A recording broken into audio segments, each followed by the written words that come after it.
Cuando Benito cayó en el 47, yo ya estaba seguro de que él era el jefe. Teníamos su decisión por parte de un confidente que había cantado.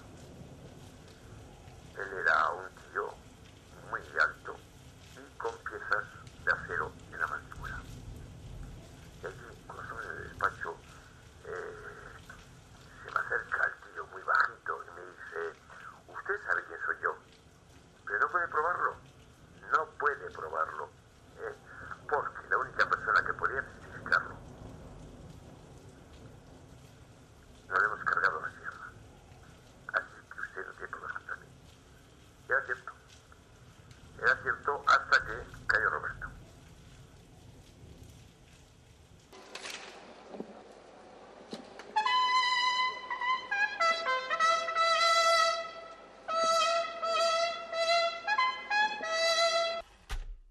Comparece ante este tribunal Ricardo Benito Sapena.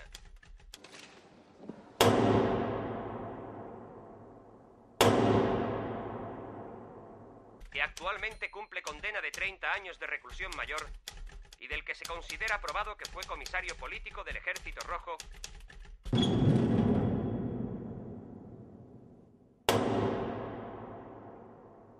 y que una vez finalizada la guerra huyó a Orán, donde inició la organización comunista entre los españoles residentes allí.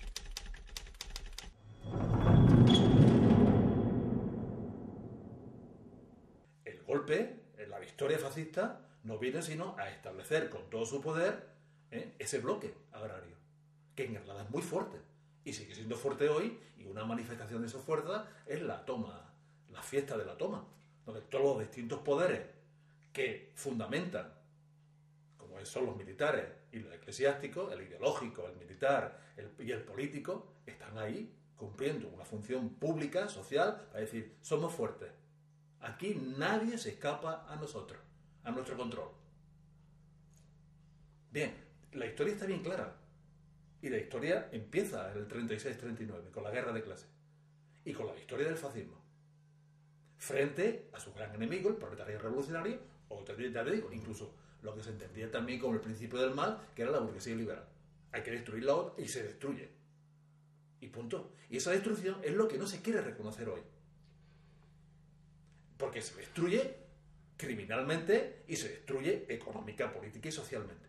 Para nada vale la destrucción sentimental, lacrimógena, o que si eso es bueno, eso es malo. ¿A quién puñeta le importa? Date tu cuenta, la lucha de clases no tiene nada que ver con la moralidad. Hablar de la lucha de clases en términos morales es una falsificación de la lucha de clases. Una primera versión de este documental tenía que haber sido presentada el 15 de noviembre de 2006, 50 aniversario del fusilamiento en Granada de Ricardo Benito Sapena. Pero unos días antes, el autor recibió una carta procedente de Canal en la que se podía leer lo siguiente: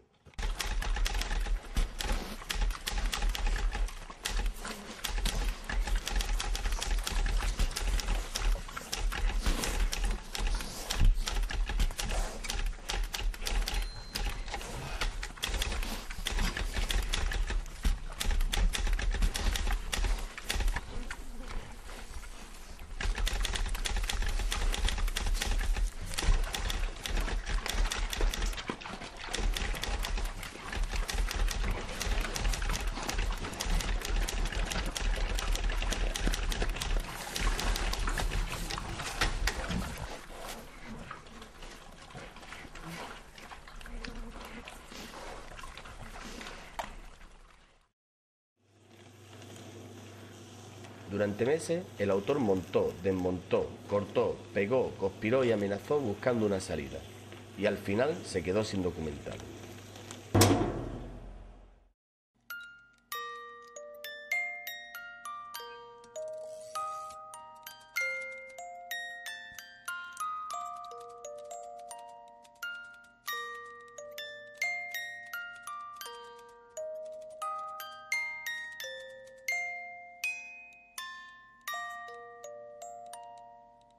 Pegó, conspiró y amenazó buscando una salida. Y al final se quedó sin documental. Hasta que cierta noche, viendo la película de Frankenstein, por fin encontró la solución. Frankenstein era en realidad un rojo proletario. Las cicatrices y los costurones de la revolución dibujaban en su cuerpo el mapa del asalto al cielo. Así también el autor fabricaría su documental rompiendo los planos narrativos y mostrando las suturas que otros se empeñaban en maquillar. Porque ya no podía contar únicamente la gesta de un grupo de arrogantes y desesperados guerrilleros andaluces. Tenía que investigar también por qué se le exigía que el relato fuese bonito, nostálgico y empático. ¿Por qué no podía contar simplemente que el fascismo se viste de consenso y que los que hoy subastan lágrimas ayer cenaron en la mesa del verdugo?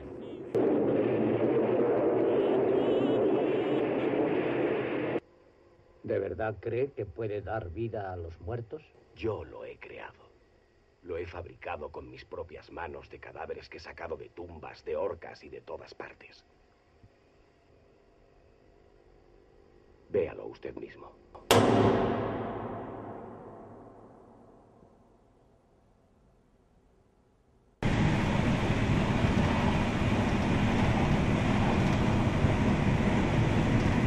...193 secuestros, 429 atracos, 73 muertes, 72 agresiones y 80 bajas causadas a la fuerza del cuerpo.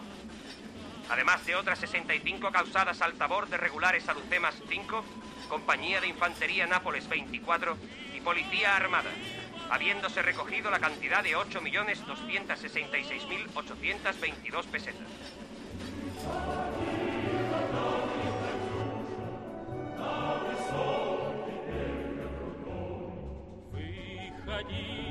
Песню заводила про степного сизого горла, про того, которого любила, про того, чьи письма берегла. Про того, которого любила.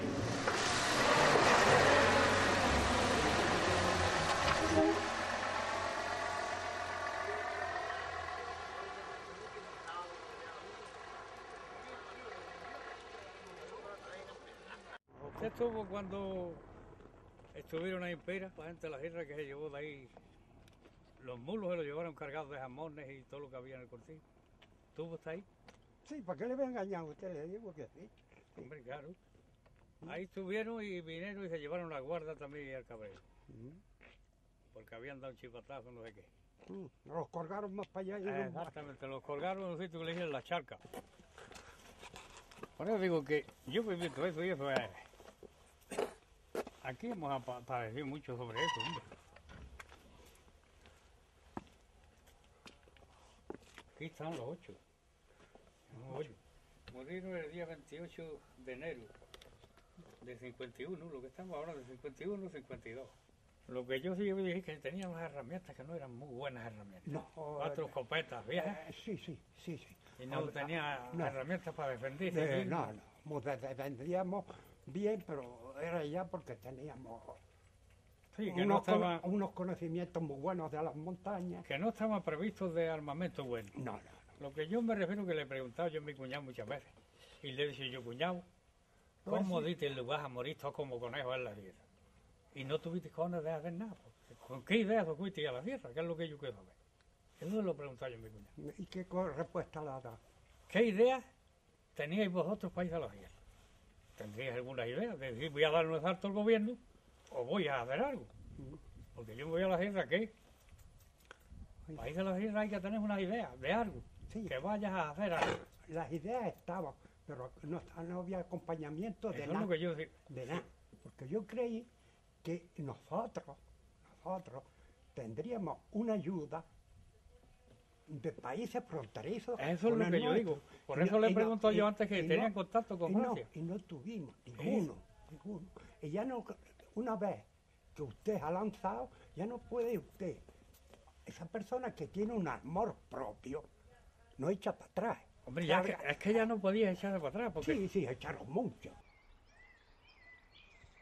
Las guerrillas para mí fueron pues, un grupo de hombres que conocí, que venían de África, o mejor dicho, me han dicho que venían de Argelia.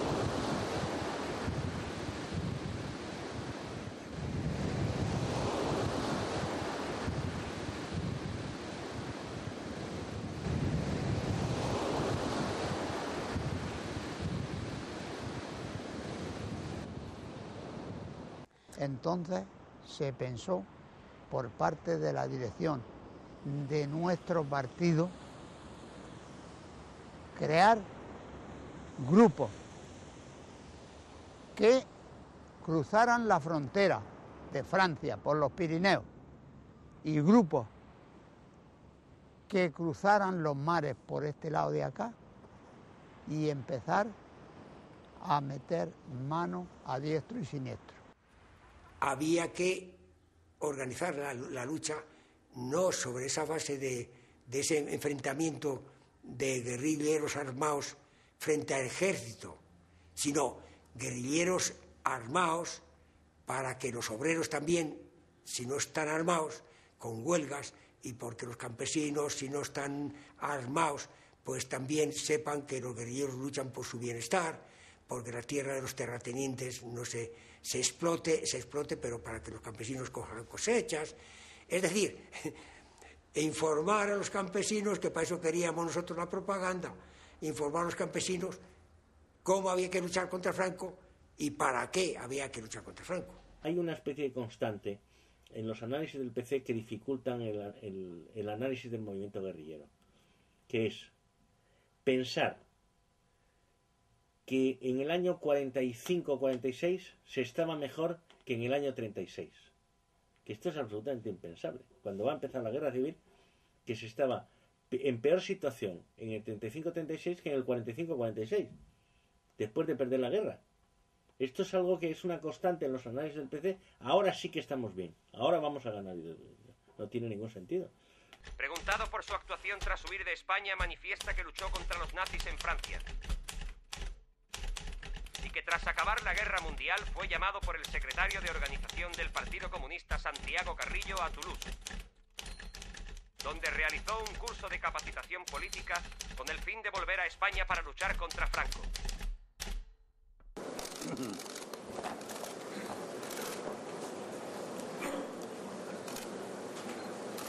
Excelentísimo y magnífico rector, excelentísimas... Santiago Carrillo es el único responsable de la guerrilla comunista que queda vivo, y sin embargo no suele dedicar muchas páginas en sus memorias a este periodo crucial. Suele contar, eso sí, cómo llegó a Argelia en 1944 con la misión de desembarcar en Málaga al frente de diversos comandos guerrilleros, y cómo finalmente tuvo que trasladarse a Francia para atender tareas relevantes dentro de la organización comunista. No cuenta que fue a Ricardo Benito Sapena, con quien posiblemente coincidió en Orán y a quien posiblemente ya haya olvidado, a quien le tocó entonces cumplir la suicida misión de entrar en Andalucía. Estoy conmovido por la laudatio pronunciada por el profesor Cayetano López, en la que ha campeado tanto la lucidez como la amistad. Que de donde amigo vengo, de una cerdita que tengo allá en la cárcel de Orán, pa' dormirte en una estera, con un bate de primera que huele bastante mal. Entre mi esterita tengo chinchesalas que mantengo grandes como un camión, y piojo entre las mantas cuya presencia me encantan, de mi propia sangre son. Salimos todos del este de la ciudad de Orán, todos, la barca completa. El primer trozo de tierra española que divisábamos fue el Cabo de Palos.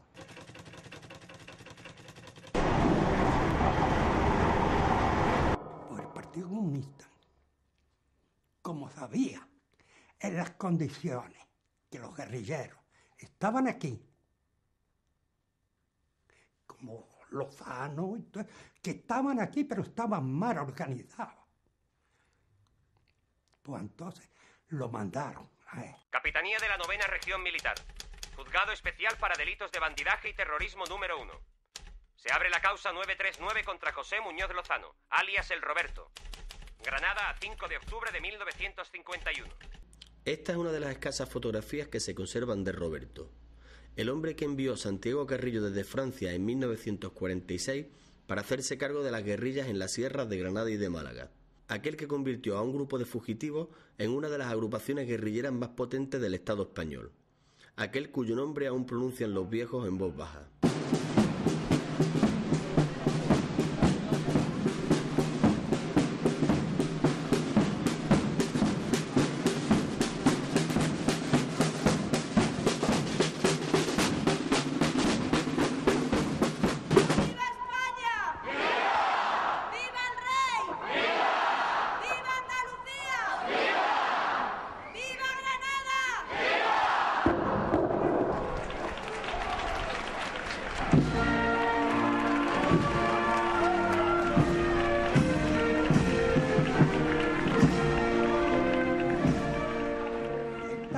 Que explotaba la clase obrera, nosotros nos apañábamos de una manera o de otra para encontrarnos un día, no importa de qué manera y a dónde, y si había que ir al pueblo a por él, íbamos al pueblo, no importa qué pueblo, iríamos a por él, a su casa. Nuestros hijos mueren tuberculosos por su culpa. Nuestras hijas y hermanas han tenido que lanzarse muchas veces a la prostitución por un trozo de pan. Nuestros hogares están deshechos, mientras ellos, tiburones insaciables, hacen fortunas amasadas con la sangre del pueblo. Esos crímenes tienen que pagarlo, y una sola pena puede aplicárseles: la muerte.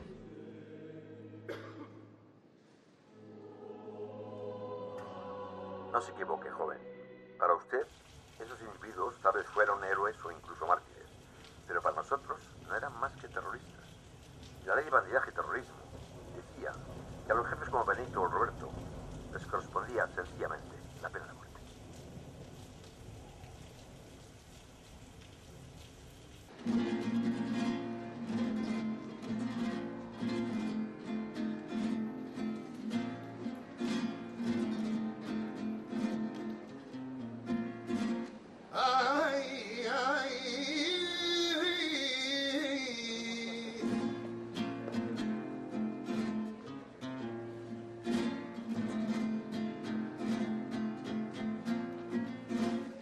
La sierra de Granada,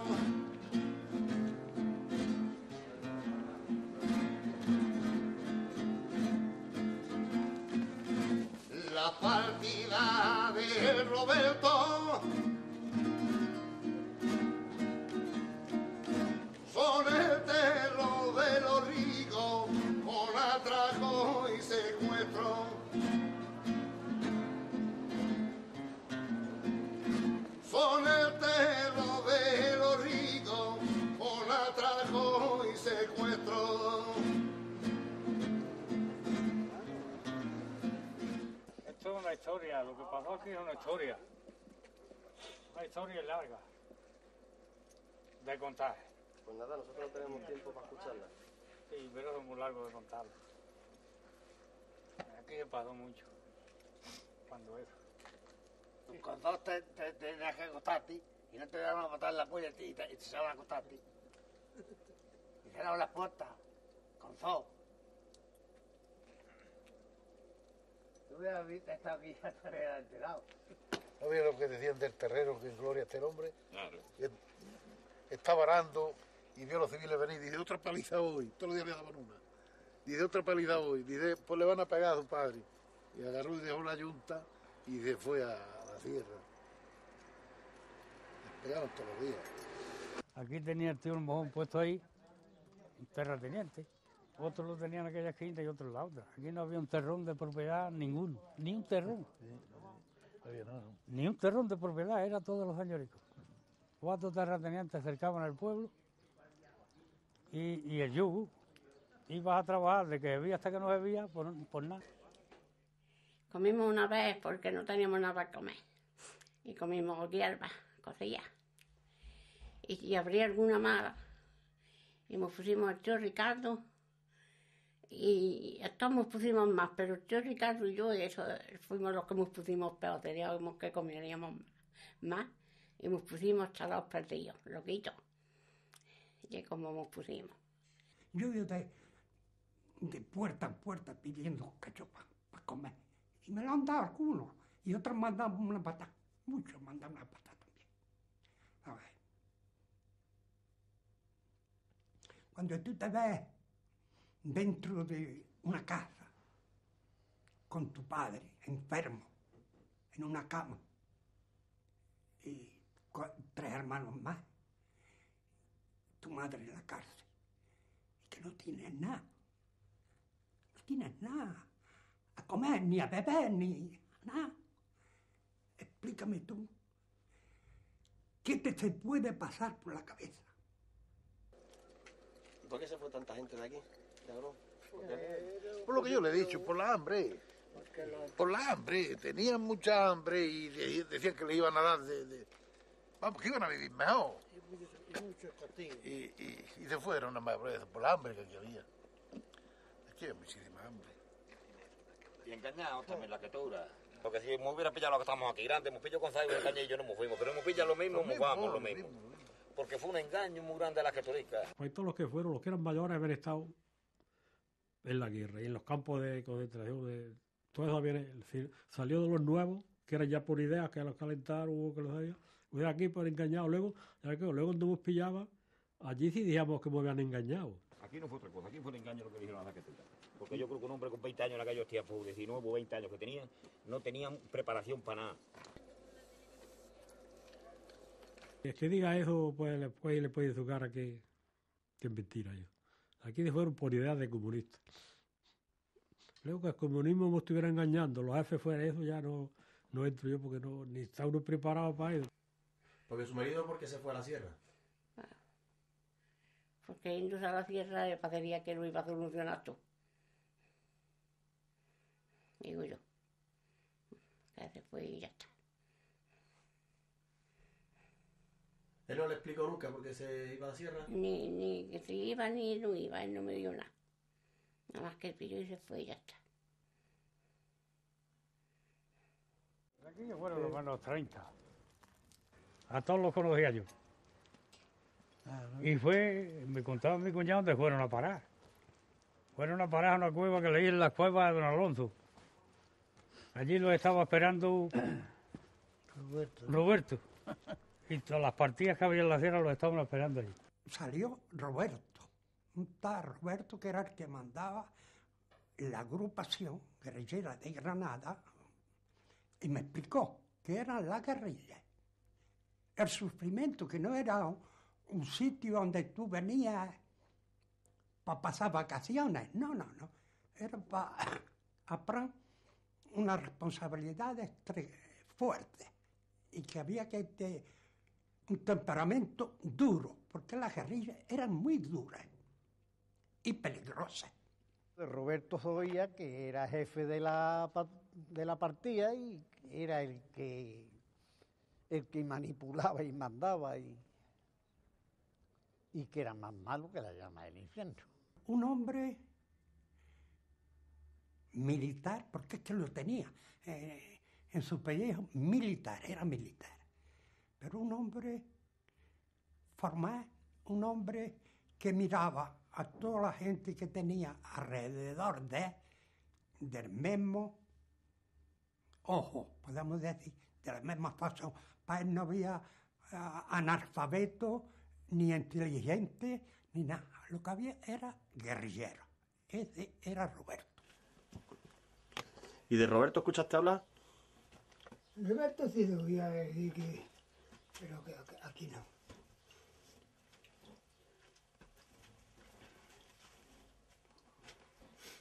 ¿Y qué se decía de Roberto? Que no era buena persona.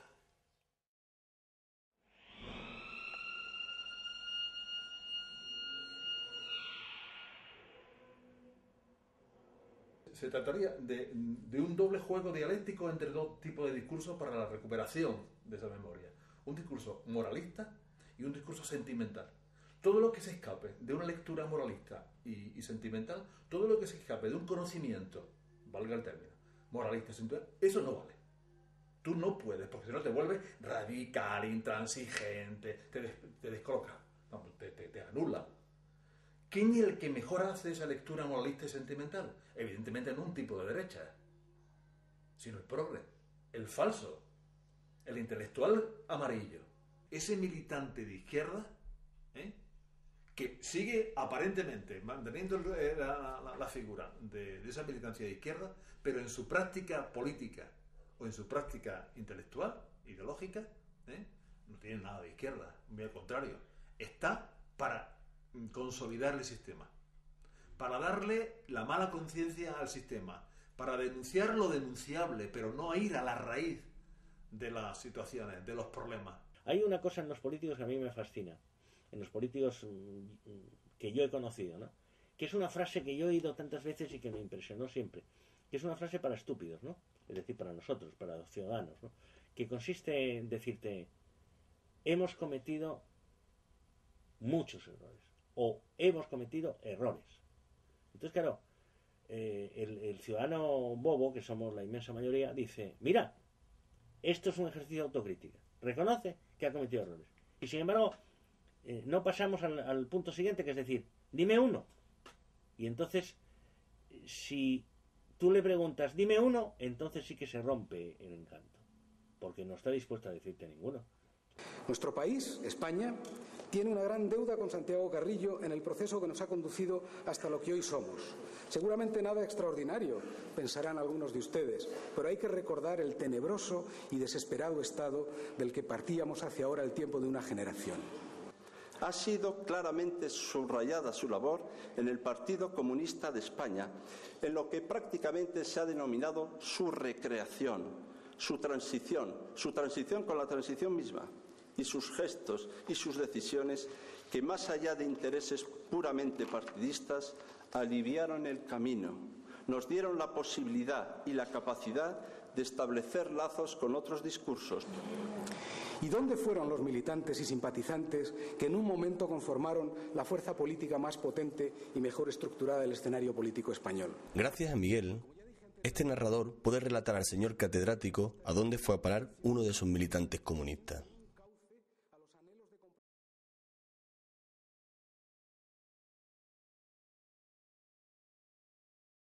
La muerte de Jaime fue una muerte tonta y dura. Jaime, pues estábamos en Agrón, los chaparrales aquellos, y por la noche dice, Ale, preparados que vamos ahí a ver un patriota. Me acuerdo. Yo era el más jovencillo que tenía. Y claro,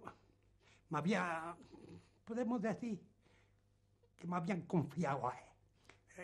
Gómez, Ale, vente tú también. Y nos fuimos. Llegamos a su casa, a la casa del patriota. No se habían ni sentado. Pon en la puerta. ¿Quién es? Dice, la Guardia Civil. Y con el cañón, pues, fue a chuchar la cortina para mirar a ver dentro de la pieza. Y ya detrás de la cortina estaban nosotros. En esta cueva, pues dieron un chivatazo de que la gente de la sierra estaba allí. Y fue una pareja de la Guardia Civil y el alguacil del pueblo, de Venta. Pues ahí me le pegó, no sé, no pegaría mucho, pero a lo menos 2 tiros le pegó. Cayó por tierra y allí salió todo. Y Jaime, como ya los tíos tiraban con una ametralladora y ya, pues quéjate, tenía una bomba de estas de piña, no sé si conoces toda esa bomba, la cogió, sacó el brazo y le metió a la puerta, afuera. Y efectivamente, armaron el tiroteo, mataron a un guardia y al alguacil lo hirieron. Pero es que no se había dado cuenta que aquello era una cueva, que era de tierra aquello. Y vino un casco, rompió el muro y le pilló a él. Nosotros sabíamos que no iba a vivir. Pero nos dijo, déjame aquí y hizo vosotros. Mira, Jaime, no nos vamos. Nos quedamos aquí. Tú no te calientas la cabeza, nosotros nos quedamos aquí al lado tuyo. Ya veremos. Y entonces dice, pues, no me quitéis mi pistola, Nos lo llevamos allí a los Altos Cerros, que frente a Grón. Y allí se terminó de matar, Porque en el fondo se terminó, Unos que nacen, otros morirán. Unos que ríen, otros llorarán. Agua sin cauce, ríos.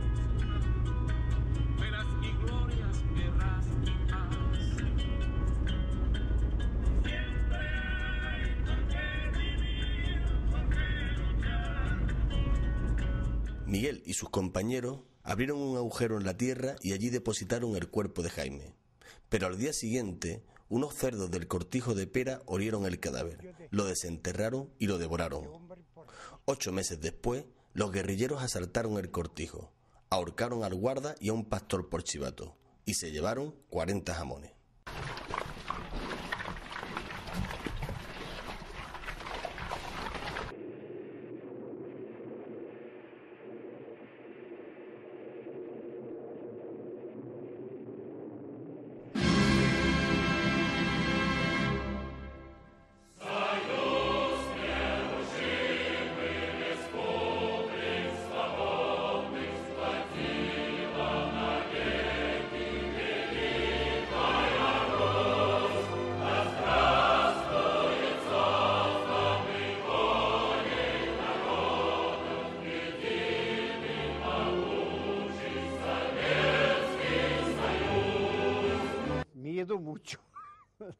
Miedo mucho, porque estaba la Guardia Civil y que anochecía y que decían que de noche en la calle, que francamente que no se saliera.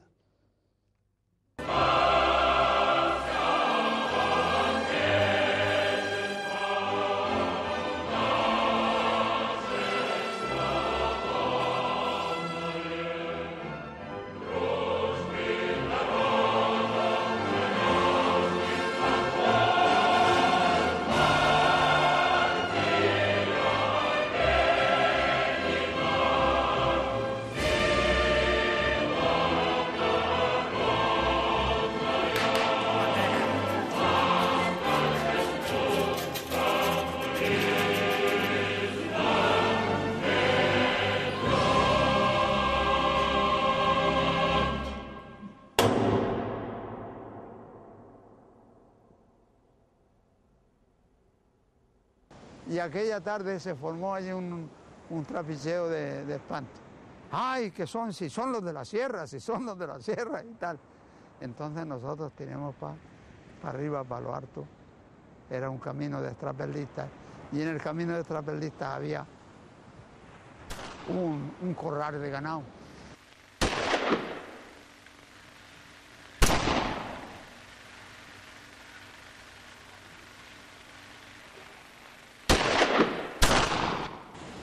Y allí murió uno, pero no llevaba uniforme, no llevaba uniforme de guerrillero, llevaba uniforme de Guardia Civil. La guerrilla no tenía el fin de luchar contra la Guardia Civil y contra eso. La guerrilla tenía el fin de atacar a la dictadura, y para atacar a la dictadura había que estar en contacto con el pueblo, y al pueblo no le ganabas tú, no le ganabas tú nada más que si hacías algo de justicia, y no abusar de eso.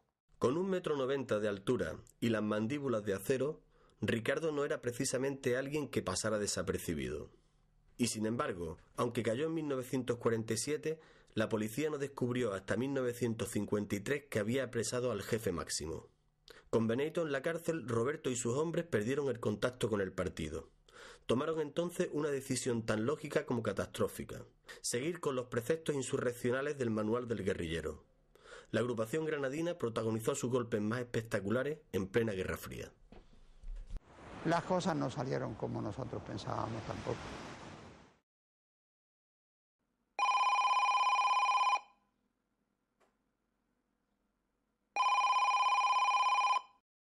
Hoy, por ejemplo, no se censura. Por ejemplo, a mí no me censuró el documental, ¿eh? Simplemente recomendó. Porque mi historia no es una historia de los tiempos de la dictadura, es una historia de la precariedad laboral. Entonces ellos no te censuran, ellos no te dicen esto queda censurado, porque eso sería ponerse en evidencia. Ellos simplemente recomiendan y dan subvenciones. Sí. La censura cambia radicalmente a partir de los años 75-80. Y empieza a hacer una censura económica en principio de mercado. Pero en realidad es política. Porque evidentemente lo que están detrás son intereses políticos, ¿no? Económicamente te dicen, el argumento que utiliza es que tu discurso no es rentable. Últimamente, al argumento económico, tu texto no vende. ¿Vale? Hoy, últimamente, lo que se te plantea es el término moral. Tu texto es que no es conveniente, Esto es que daña la sensibilidad de las personas, te metes con personas en determinado momento, entonces te quitan de medio. Pero la censura está detrás.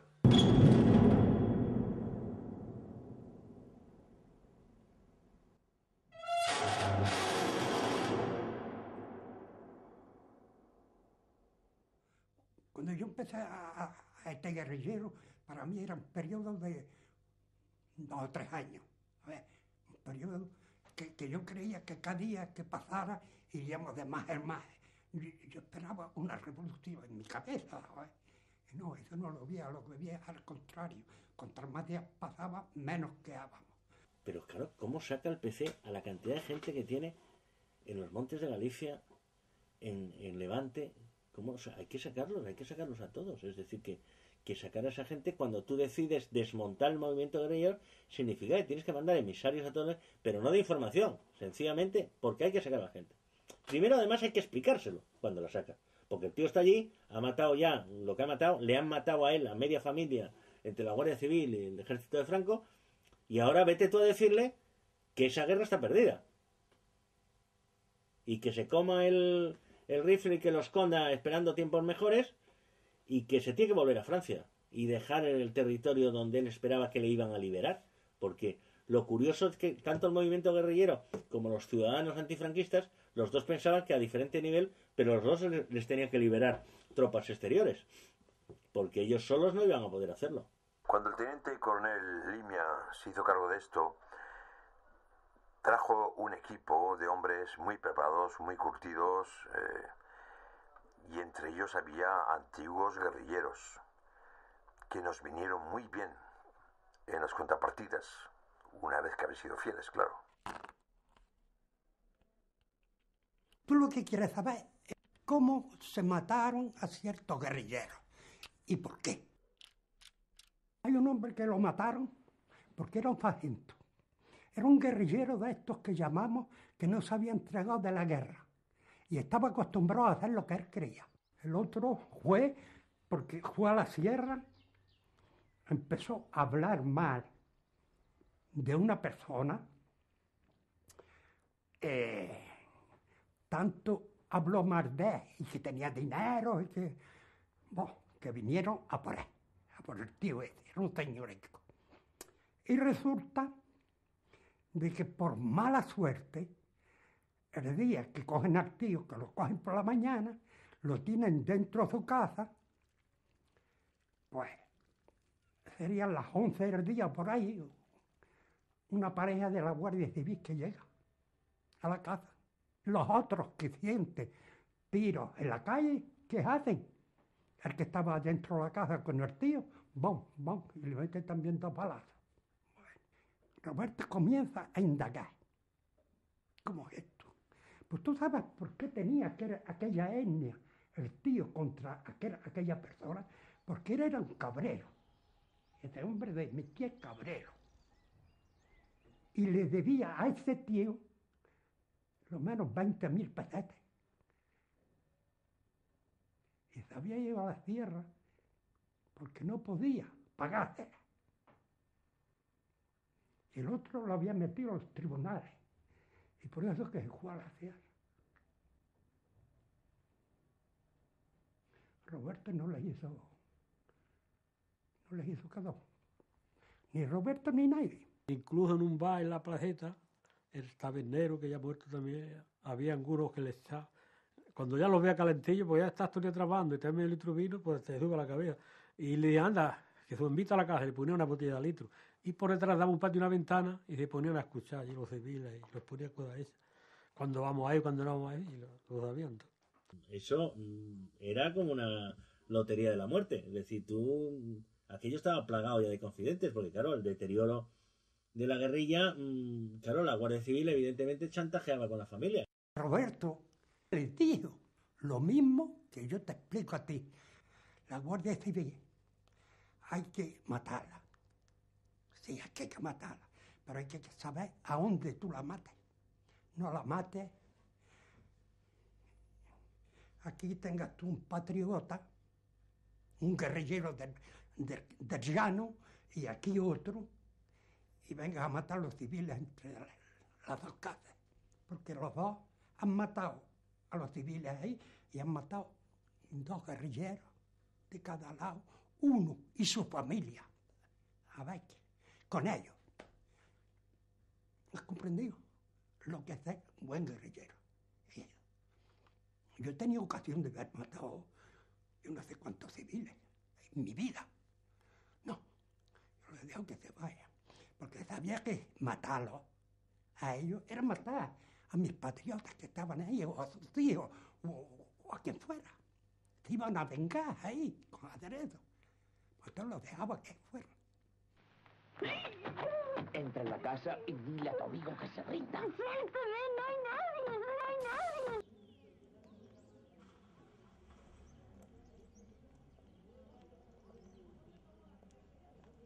Pero que una historia muy grande, tenemos para escribir un libro. Los demás, los que hemos vivido esta historia, que yo ya tengo 67 años y yo sé muy bien lo que yo pasé con lo de la gente de la tierra, sin tener ninguna culpa. Hacemos mucha hambre de vete criar, como la hija de un señorico, a vete pidiendo un puerta en puerta, ya pasaste miseria y fatiga. ¿Y la Guardia Civil qué tal se portaba en el pueblo? Muy mal, porque llegaban y eran juergas todas las noches. Y donde había 3 gallinas, otros 2 gallos, saltaban las tapias y se los llevaban y se los comían. Y eran las juergas. Y nos llegaban, nos precintaban las puertas y las ventanas para que no pudiéramos salir. El que tenía un hermano en la sierra, le cerraban la puerta de noche y la pillaban con un precinto, la presentaban la puerta. Y se llevaban la llave. Venían los civiles a medianoche, como tenían la llave, abrían y entraban en la casa. Lo sacaban y lo llevaban por ahí, le metían una palilla y lo dejaban por muerto. Al hermano de que tenía la sierra. Porque no tenía nada que ver con los otros. Pero pagaba las consecuencias. Fuimos primero, vamos a llevarnos a Cuarta de las Palmas. Y luego ya, de Cuarta de las Palmas, nos pasaron a la cárcel. A las 2. Estaba el capitán Caballero. Maldito sea la madre que lo parió, hacía muerto, ciego y con un cáncer. Yo creo que en los 7 días, los pizebres, la comida que nos daba el pan, lo echábamos allí, no hubo allí que picar un bocado de comida. Nada más de 4 cardillos y 4 cosas, lo que... Si siempre a la hora, un ratito antes de comer, subía 2 o 3 para arriba. Y así que tú lo veías venir meado, cagado, o echando sangre, en fin, venía... ¿Qué gana apetito te va a pedir tu cuerpo? No tengo una criatura como viene. Porque entró una mujer de Loja que tenía 3 hijos y un nieto en la tierra. Y dice, tus hijos son unos canallas. Dije, mis hijos cuando estaban conmigo no eran canallas. Dije, tus hijos son unos sinvergüenzas, mis hijos no son sinvergüenzas. Le metí una turta que la echó por la escalera. De la turta que le pegó. Y luego después entró otra, que decía Rafaela, la de Currito, que el marido era de aquí, de estaba ahí ella también. Y decía, su marido un canalla, decía mi marido, si cae. Su marido un sinvergüenza, si cae. Y tú decía que sí, claro, la había pegado la bolsa, pues ya. A tú decía ella que sí. ¿Qué? Y cuando me entraron a nosotros, a mí me descompuso la barriga. Y 3 meses, ya tendría 2 o 3 meses la barriga más. Ya no podía ni subir la escalera. La tenía que subir en gata. Yo estoy convencido, no sé si... En uno de los materiales que he escrito, me parece que no es en ese, he dicho que yo estaba ya convencido de que yo estaba muerto. A mí me tiró a matar el general Prieto, el teniente, pero no pudo, porque me hizo muerto y creyó que me había asesinado ya, porque yo no daba señales de vida. Si no me remata.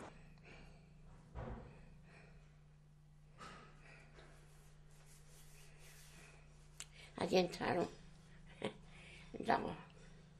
a la cárcel porque las llevaban de traslado de unas cárceles a otras más fuertes.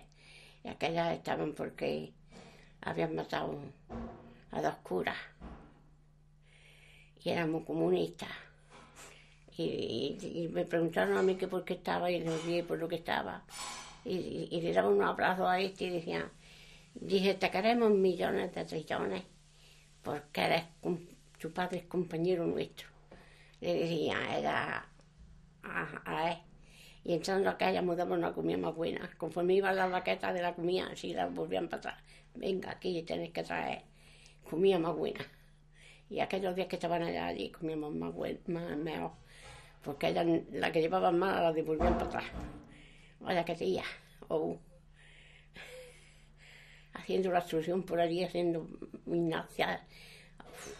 Vaya tía, ya ves tú, para tener valor para matar, como no ir. La historia de Ana y de su hijo Antonio es la siguiente. El marido de Ana, al que llamaban Lucio, luchó en el bando republicano durante la Guerra Civil. Pasó por un campo de concentración y finalmente se incorporó a la guerrilla antifranquista. Para conseguir que Lucio se entregara, la Guardia Civil encarceló a Ana con su bebé. Cuando Lucio por fin se entregó en 1951, Ana y Antonio fueron liberados y a él lo fusilaron.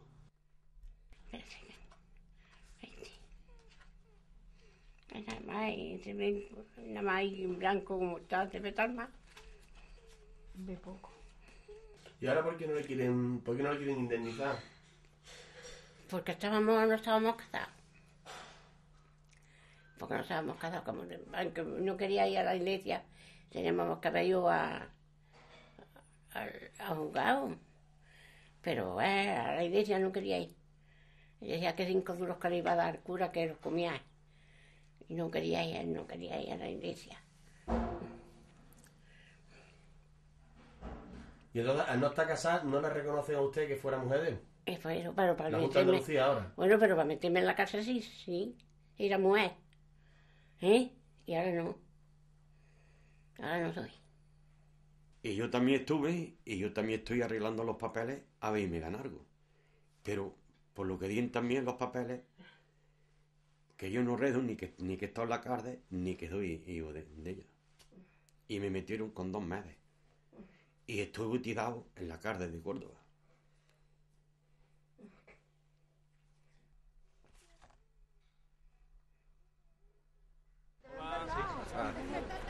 Señor Chávez, gracias. El Congreso aprueba la ley de la memoria histórica con el apoyo de todos los grupos, excepto el PP y Esquerra Republicana. Finalmente, los símbolos franquistas no tendrán que retirarse de los edificios de la Iglesia si hay razones artístico-religiosas. Durante el debate estaban en el Congreso personalidades que apoyan la ley, como el exsecretario general del Partido Comunista, Santiago Carrillo. Y yo os pido, compañeras y compañeros, que hagáis un ejercicio de reflexión.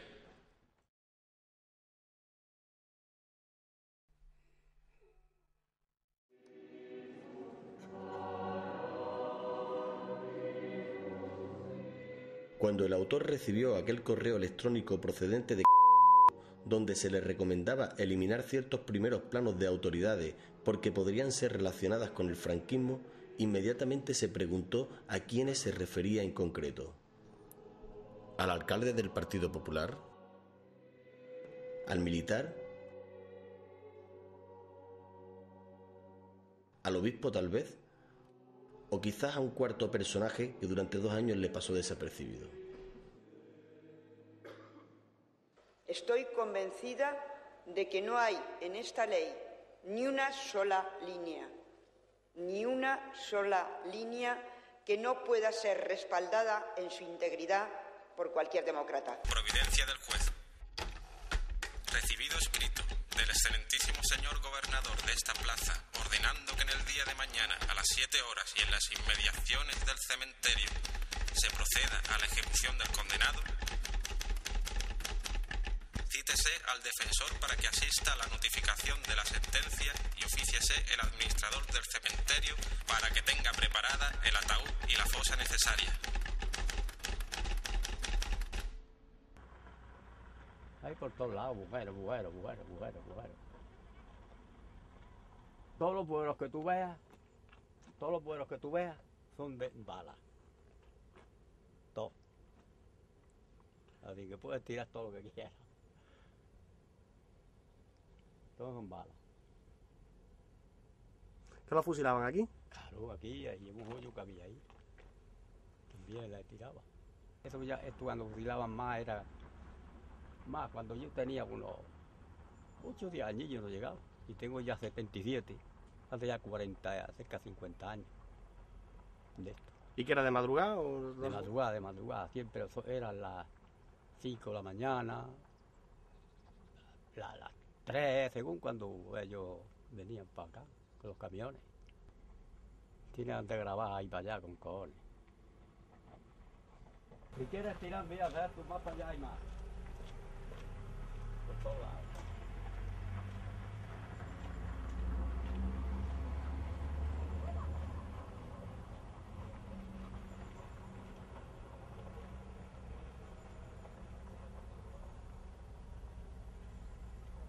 Faltó ayuda para que hubiesen salido allí. Aquello fue criminal.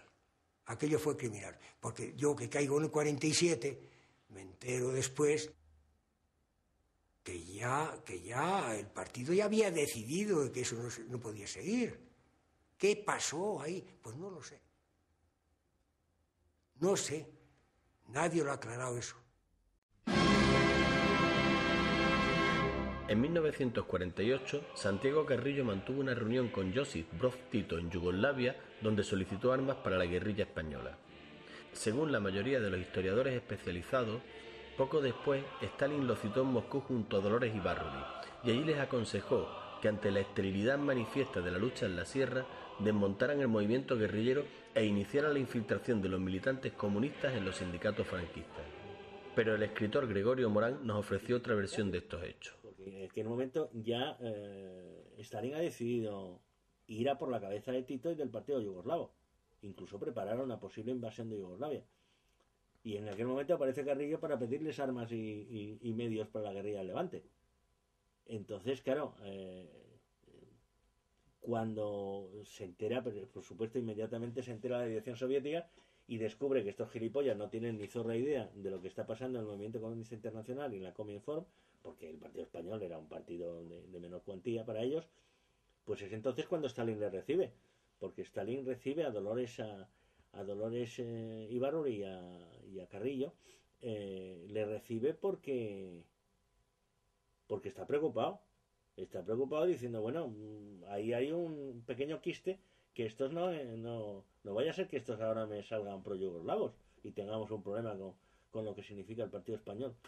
Entonces, claro, Stalin se da cuenta, evidentemente, que no solamente no tienen ni zorra idea de lo que está pasando, sino que además son más stalinistas que nadie. Quiero decir y además es cuando Stalin les concede un crédito económico importante, muy importante al PC, y de donde saldrá la famosa leyenda de que le recomienda trabajar en los sindicatos verticales, liquidar la guerrilla, y poco menos que les dijo que entraran en la OAC y en las Juventudes Católicas y que hicieran, que me imagino que por los datos que hay de los famosos informes que hay de esa entrevista, eso se inventa posteriormente. Es decir, en aquel momento lo único que hace en la brevísima entrevista que tiene Stalin con Carrillo y con Dolores es recomendarles paciencia y darles el dinero y saludarles muy amablemente. Bueno, hasta tal punto que yo recuerdo muy bien, claro, es difunto y ahora sus herederos, que son muy activos en su defensa, me dirán que no es así, pero yo recuerdo que Claudín cuenta, al menos me lo contó a mí, me parece que en algún texto lo hizo, que lo que más impresionó al PC y a un tipo como Carrillo de la entrevista con Stalin es una cosa absolutamente insólita. Yo creo que es una de las anécdotas, porque claro, todo el mundo, claro, en el movimiento comunista todo está siempre lleno de anécdotas que nadie cuenta nunca, porque lo importante era la estrategia y la táctica. Y no, lo que conmueve a Carrillo es descubrir que Stalin es más bajo que él. Stalin era más bajito que él. Y esto le conmueve porque Santiago era un tío bajito y Stalin es que era muy bajito. Y lo primero que le comunica a Claudín es que claro, una cosa es verle en la tribuna, como le veía todo el mundo, que era siempre alto y bien plantado. Y cuando le ve en el despacho descubre que es más bajo que él. Claro, que este sea el volumen de apreciación política de la reunión más trascendental de la historia del PC, según sus historiadores oficiales, pues yo creo que lo dice todo. Las guerrillas estuvieron abandonadas. Las guerrillas estuvieron creadas por el Partido Comunista, porque estuvieron dejadas de la mano de ellos y que nunca se han ocupado de nada. El Partido Comunista no ha ocupado de nada. Lo primero porque aquí no se podía el Partido Comunista hacer gran cosa. En Francia, porque los metieron fuera de la ley, pues era mucho más difícil todavía de hacer alguna cosa. Bueno, que aquí nos quedamos.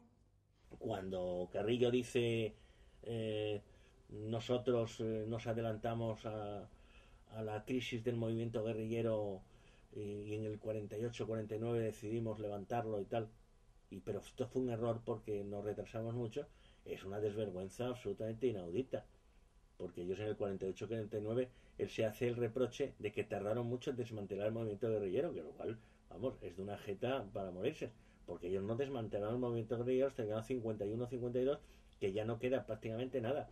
Es decir, que la responsabilidad criminal, por en ese sentido, es que hay 3 años ahí en los cuales el movimiento guerrillero, lo que queda, se convierte en al bandidismo porque tienen que sobrevivir como puedan, y el PC y la dirección del PC los deja absolutamente al país. La traición abre la puerta a la bala y el veneno.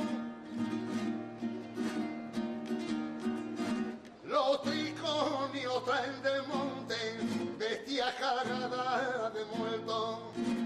Los triconios traen del monte bestias cargadas de muertos.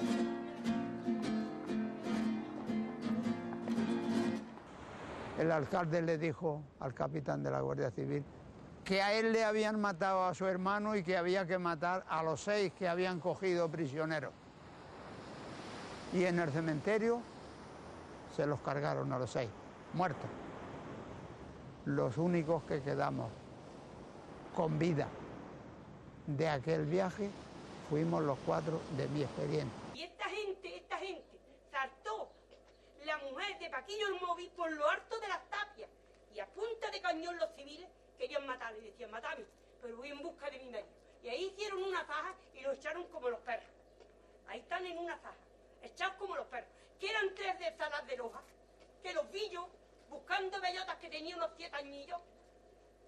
Y eran 3 hermanos de Loja, que uno tendría unos 17 años, uno tendría 18, otro tendría 25. Guapísimos. Y dijeron, ay, nosotros moriremos, vosotros veréis. Con aquellos tiempos íbamos nosotros con un saquillo a buscar bellotas para poder comer. Así que fíjate, si hay Dios en el cielo, Dios es muy grande. ¿Qué pasó? Que dieron un chivatazo ahí, unos que había ahí, y fueron los civiles y cercaron el cortillo de noche. Era un cañón. Tuvieron un cañón de artillería y lo pusieron en la venta al velado. Y de allí tiraban cañonazos al cortillo hasta que lo echaron abajo. La gente tiró a la calle, como era de día, pues los mataron allí en un pelado que había allí. Le dije yo, digo, pues, Pepe, ¿puedo ir contigo? Vaya, dije, vente. A ver si conozco a alguno y fui. Y desaproveché yo a ese de cruzar las canadienses que tenía. Las canadienses con pellejo de oveja por dentro, forrada. La punta de la pistola colgada. Y tenía un tiro pegado en la ceja. Y muchos tiros pegados en el cuerpo. Y el muchacho ese joven pues estaba con una pierna partida y con 60 tiros pegados en la barriga que tenía. Ese era de Salah. Que la memoria histórica no es solo patrimonio de izquierdistas se puso de manifiesto cuando nos contaron que el exgeneral Enrique Rodríguez Galindo pasó su infancia en el pueblo del Salar, uno de los más castigados por la represión antiguerrillera. El padre de Galindo fue comandante de puesto en el Salar en los años en los que la tortura, la aplicación de la ley de fuga y el encarcelamiento de familiares eran hechos cotidianos. 45 años más tarde, el gobierno de Felipe González premió las actividades antiterroristas de Galindo hijo en el País Vasco, ascendiéndolo a general. Poco después, el general Galindo fue procesado junto a varios destacados dirigentes socialistas por los crímenes del GAL. Viva España, viva Franco, viva el orden, viva la ley, viva la Guardia Civil.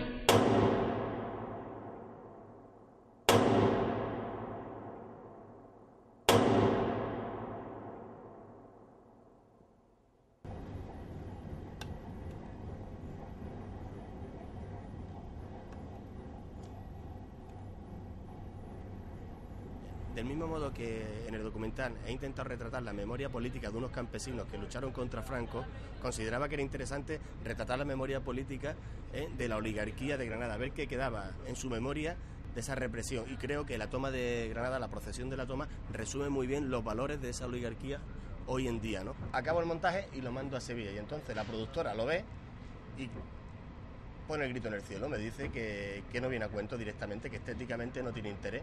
Yo digo que bueno, no tendrá interés para ellos, pero para mí sí, ¿no? Y cuando pasa a ya la cosa se pone aún más fea, que cuando me mandan esa carta que se ve al principio del documental donde se me dice que vaya limpiando el asunto, ¿no? Y yo no me explico por qué, a ver, ¿por qué? ¿Sabes? Hasta que un amigo, viendo conmigo el montaje, me dice, tío, es que uno de los personajes que más ha retratado en la toma, uno de los personajes centrales, es precisamente un alto cargo del PSOE, que yo no lo sabía. Durante casi 3 años, el autor peleó con la productora para poder incluir esta imagen en su documental, sin comprender que los auténticos vencedores ya no necesitaban banderas ni águilas para asesinar la memoria.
A Lozano lo habían matado. A Crescencio lo habían matado ya también, la Guardia Civil en combate. A Luis, que era de Barranco Gui, lo habían matado también. Entonces resulta que Roberto, como Clemente, habían perdido la confianza. Ya la gente que les quedaba no tenían confianza con ellos. Y que los otros a lo mejor no tenían confianza con ellos tampoco, ¿sabes? Ahí había ya un... Pero esto es que yo lo pienso después de verme enterado de todo lo que pasó. Se paseaba con la tangerina por Madrid, pues de cafecito por aquí, cafecito por allá, no se privaba de nada. Y nosotros, pues gracias a enlace, confidente a confidente, conseguimos llegar hasta él. Cayó. Y la policía vino y ya se puso a servicio de ellos de momento. A mí me han dicho que estaba en Madrid y que de Madrid tenía correspondencia con ellos. Pero una correspondencia ya, a ver, los civiles cómplices. Eran los civiles que servían de cartero.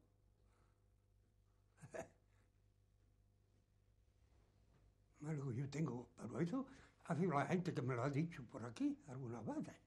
Roberto quiere salvar la vida y busca un mal camino. Primero pierde la dignidad y luego la vida, pero la dignidad primero. El infame de Roberto acompaña a los civiles que apostado tras los ricos y acechan con los fusiles, que apostado tras los ricos y acechan con los fusiles. ¿Y cómo es que lo metieron en un cuartel? La Guardia Civil lo pilló en el monte, entraron en el monte y nos dijeron que se fueran con ellos. Eran de paisanos, los civiles. Venid con nosotros que vamos para que vaya a pasar, se vamos para a Francia, ya estamos. Mismo Roberto fue el que lo claro. Y cuando llegaron a la costa, cuando ya llegaron a la puerta, pues donde se los manos, pues estaban metidos en un cuartel de Guadalí. Llegaron las armas escondidas y se metieron en el camión y se fueron. Y cuando el camión paró, pues paró dentro del cuartel de la Guadalí. Entonces el que lo vendió fue Roberto, el mismo Roberto. El mismo Roberto. Vinimos otra vez, aquí, la tercera vez, a ver si encontrábamos a alguien. No encontramos a nadie. Lo que encontramos fueron los civiles. En Sierra Luz los encontré yo. Y me mataron dos personas y a mí me hicieron polvo. Vivieron, del pueblo este sobrevivieron 3. Que fue uno que fue a Francia, Talento, y mi cuñado y Chispa. Esos 3 son los que quedaron, vamos, que sobrevivieron de aquí del pueblo. Los demás murieron todos. Y fue cuando cogimos para irnos a Francia. Hicimos la travesía de Francia, metimos, pues esto fue el 6 de junio y llegamos el 14 de octubre a Francia. ¿Sabes? Hicimos toda esta trayectoria que hicimos, una vez para arriba, otra vez para abajo, pero en fin, a última hora llegamos donde nosotros deseábamos llegar.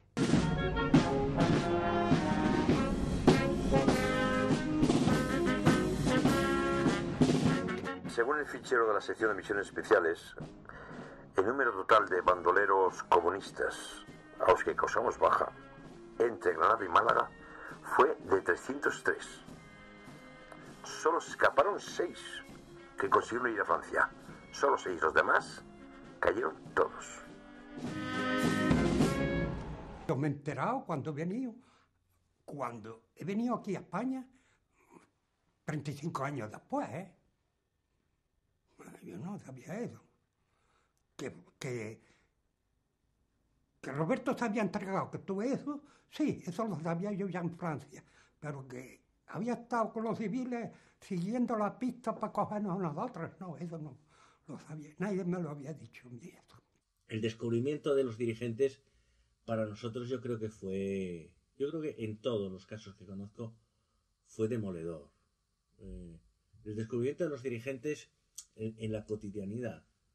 Porque claro, viajar a París, ver a Santiago Carrillo, o a Moscú y ver a Orosi Baruri, pues bueno, uno va allí y es recibido en audiencia, y entonces pues bueno, es como la entrevista, me imagino, en el Vaticano, Urbi et Orbi, habla, te atiende, escucha, tú sueltas el rollo, siempre él suelta un rollo mayor, pero es un contacto en el cual tú no percibes el cartón piedra del personaje o el auténtico entramado del personaje. Gloria a Dios en el cielo y en la tierra paz a los hombres que ama el Señor. La paz con todos vosotros. Reconozcaos nuestros pecados. Diligencia de ejecución. Granada, 22 de enero de 1953. Se hace constar que siendo las 7 horas del día de hoy, ha sido ejecutada por fusilamiento la pena de muerte en el reo José Muñoz Lozano, alias El Roberto, en las inmediaciones del cementerio de esta capital. Una vez ejecutado, el oficial médico presente, previo reconocimiento del reo, manifestó que aún respiraba, por lo que seguidamente el jefe del piquete de ejecución le disparó el tiro de gracia. Reconocido nuevamente por el mencionado oficial médico, este certificó su defunción.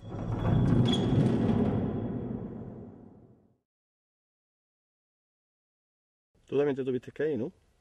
Yo me fui también, claro. Yo estaba en Francia, en Alemania y desterrado aquí trabajando, porque aquí no había trabajo. Estuve en Alemania, luego estaba en Francia una pila, en fin, en Barcelona. Estaba en Alicante, que es donde he corrido bastante, trabajando. Pero una vez establecida la democracia y el juego de todas las opciones políticas, el pluralismo propio de una sociedad en libertad, cada cual se acomodó como mejor pudo a sus convicciones profundas o a su temperamento. Muchos se incorporaron a otras formaciones políticas, más acordes con sus puntos de vista, pero que no se les hicieron visibles durante la dictadura. Y en esas formaciones siguen. En el periodo que va de la legalización del PC hasta las primeras elecciones, que son 3 meses, vamos, tenían miles por día, vamos, de ingresos. Y además sería divertidísimo ahora reconstruirlo, porque había montones de figuras y figuritas de la cultura y del arte y de todas las coñas marineras del mundo, que se afiliaron pensando que el PC iba a ganar y que luego se desafiliaron rápidamente haciendo un tránsito, pero vamos, en triple salto mortal hacia el PSOE, cuando descubrieron que el que ganaba era el PSOE, ¿no? A otros no les gustaba la política como actividad profesional, aunque sí estuvieran interesados en ella. Su compromiso era esencialmente moral y, resuelto el problema de la dictadura, se dedicaron a sus profesiones, contribuyendo con ello al progreso y a la modernización de España. Y otros, querido Santiago, querido rector, queridas amigas, queridos amigos, están en sus casas, educando a sus hijos en libertad y para la libertad. Y me consta que después de la aparición de mi libro hay un montón de dossier que han desaparecido. Por ejemplo, el dossier de Dolores Ibárruri, Pasionaria, ha desaparecido. El dossier de Romero Marín ha desaparecido. Y es muy sencillo. Quiero decir, ¿por qué? No hay que romperse la cabeza. Quiero decir, cuando sale el libro y saben y se enteran ellos mismos de la cantidad de material que tienen en el archivo, a estas chicas y chicos jóvenes, pues le dicen: oye, camarada, súbeme el dossier de Irene Falcón, o el dossier, o mi dossier, aquel, súbemelo. Y por parte del franquismo hay una orden que se ejecuta poco después de la muerte de Franco, que los archivos del movimiento fueron quemados todos, con orden. Creo recordar que las órdenes procedían de 2 ámbitos, que uno era, yo creo que era el presidente de gobierno, que ya entonces era Suárez, y el otro era Martín Villa. Nunca sabremos pues los confidentes, los informes, la gente que trabajó para el movimiento legal o ilegalmente, etcétera, etcétera. Déjate de hablar de simbología. No entre a los símbolos. Ni siquiera entre a la alegoría. No entre en ese lenguaje. Sea un lenguaje directo. Reivindica el sentido de las palabras. En su sentido más práctico, más en la práctica, más de praxis.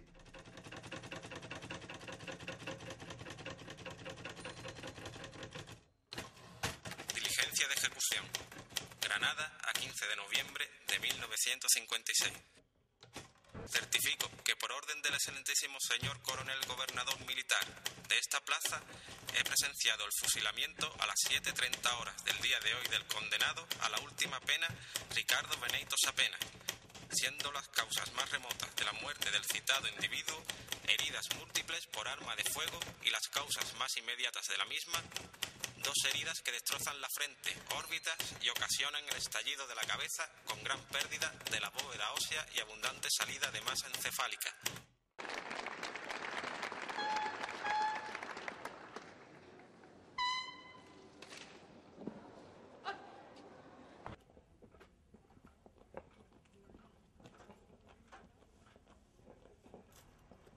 Poco antes de ser fusilado, Roberto, en un último intento por salvar la vida, desveló a sus carceleros que el preso Ricardo Beneito, condenado a 30 años de reclusión mayor por propaganda subversiva, no era un simple miembro del partido, sino el jefe máximo de las guerrillas comunistas de Andalucía.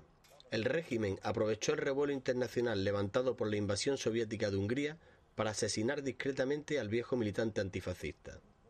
Según el informe de la Guardia Civil, ante el pelotón de fusilamiento, Beneito gritó que si alguien pronunciaba palabras contra su padre y su madre, él pronunciaba la de viva el Partido Comunista. Ahí ya te vas a meter en un lío que para ser comunista. Y hay muy poco, ¿eh? Yo encontré muy poco, ¿eh? Y al primero yo, porque yo no he sido comunista nunca, pero comunistas hay muy poco. Y me quedo ahí, no te hablo más, José. Comunistas, lo que dicen comunistas, y hay poco. Hay que tenerlo mamado o aprendido en una escuela bien lo que es comunista, sino tiramos todos después al lado. Y lo que venimos igual a ser comunistas, lo que somos egoístas. Señor Carrillo Solares, os admito e incorporo al Colegio de Doctores de la Universidad Autónoma de Madrid.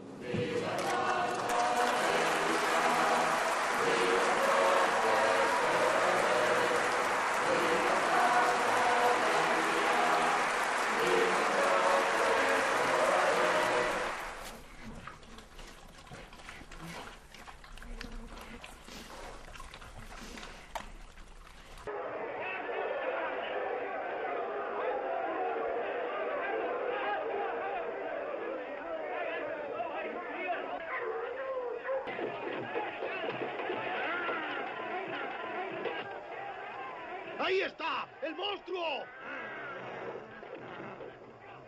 ¡Rodeadle, que no escape! ¡Dale! ¡Cogedle!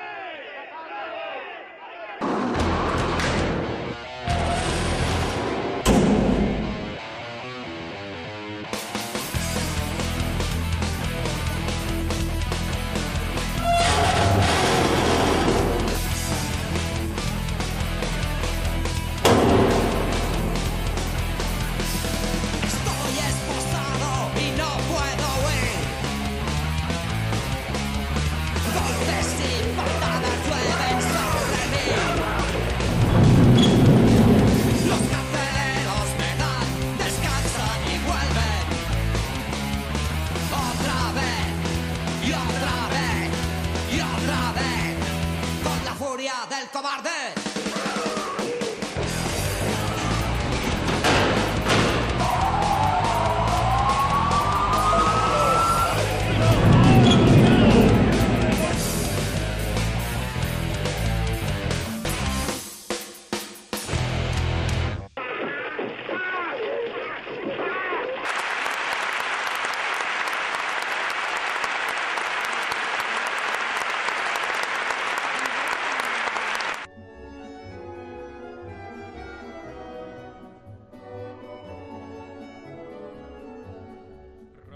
Расцветали яблони и груши, поплыли туманы над рекой. Выходила на берег Катюша, на высокий берег, на крутой. Выходила на берег Катюша, на высокий берег, на крутой. Выходила, песню заводила про степного сизого орла, про того, которого любила, про того, чьи письма берегла. Про того, которого любила, про того, чьи письма берегла. Пойте, песня, песенка не пишет, и летит за ясным солнцем свет, и бойцу на дальнем пограничье от Катюши передай привет.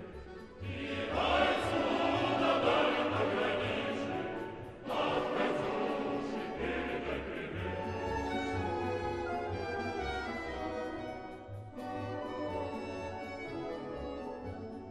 Пусть он вспомнит девушку простую, пусть услышит, как она поет. Пусть он землю бережет родную, а любовь Катюша сбережет. Пусть он землю бережет родную, а любовь Катюша сбережет. Расцветали яблони и груши, поплыли туманы над рекой. Выходила на берег Катюша, на высокий берег, на крутой. Выходила на берег Катюша, на высокий берег, на крутой.